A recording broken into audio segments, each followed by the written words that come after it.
அசிங்கப்பட்டாலும் இந்த கல்யாணம் நடந்துருச்சு. காரு அங்க வச்சிருக்க பணம் 200 பவுன் நகை எல்லாம் நமக்குதாமா. சூப்பர்மா.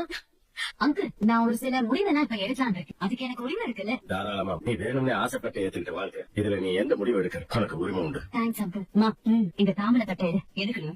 இருமா, நான் சொல்றேன். ஏண்டி இப்ப நகையெல்லாம் கழுத்துற? கொஞ்சம் பேசாம இருமா. கீழே சீர்வரிசை தட்டுல இருக்கிற நகையும் என்னோட தானே? ஆமா, அதெல்லாம் நீங்க எடுத்துக்கோங்க.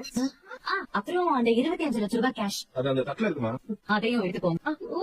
என்னமா செம்மடி. அப்பா, அந்த புது கார் சாவிங்க அதுவும் அந்த தட்டுல தான் இருக்கு. ஆட, எதுக்கு ஒண்ணு ஒண்ணா சொல்லிக்கிட்டு? இங்க இருக்கிற எல்லா சீருமே எனக்கு கொண்டு வந்தது தானே? ஆமாமா. அது எல்லாம் நம்ம வீட்டுக்கு எடுத்துட்டு போங்க. ஒரு தேங்காய் மூடி கூட இந்த வீட்டுல இருக்க கூடாது.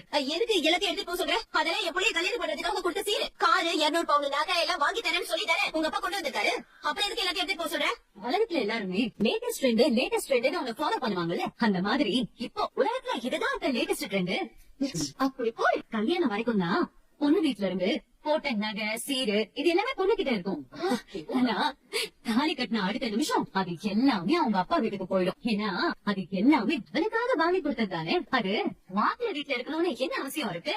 அதனால அப்பா ஒரு தேங்காய் போட்டு கூட விடாம கொண்டு வந்த நகை சீரு பணம் புது காரு தட்டுப்புட்டு சாமான் இது எல்லாமே நம்ம வீட்டுக்கு எடுத்துட்டு போயிடுங்க. வாழ்க்கையில என்னைக்காச்சும் எனக்கு இதெல்லாம் கொடுங்கன்னு நான் கேட்டேன்னா அன்னைக்கு கொண்டு வந்து இது எல்லாத்தையும் என்கிட்ட கொடுங்க. அது வரைக்கும் இது எதுவுமே எனக்கு வேண்டாம். நீங்க எடுத்துட்டு போங்க. என்ன போஸ், இந்த நகை பணம் அப்புறம் வெளியே இருக்க காருக்கும் ஆசைப்பட்டு தானே என்ன கல்யாணம் பண்ணிக்கணும்னு நினைச்சேன். இப்ப நீ என்ன கல்யாணம் பண்ணிக்கதா? ஆனா இப்போ நகை பணம் காருன்னு எதுவுமே இல்ல. எல்லாத்தையும் உழைச்சு சம்பாதிச்சாதான் அதோட அருமை என்னன்னு உனக்கு தெரியும்.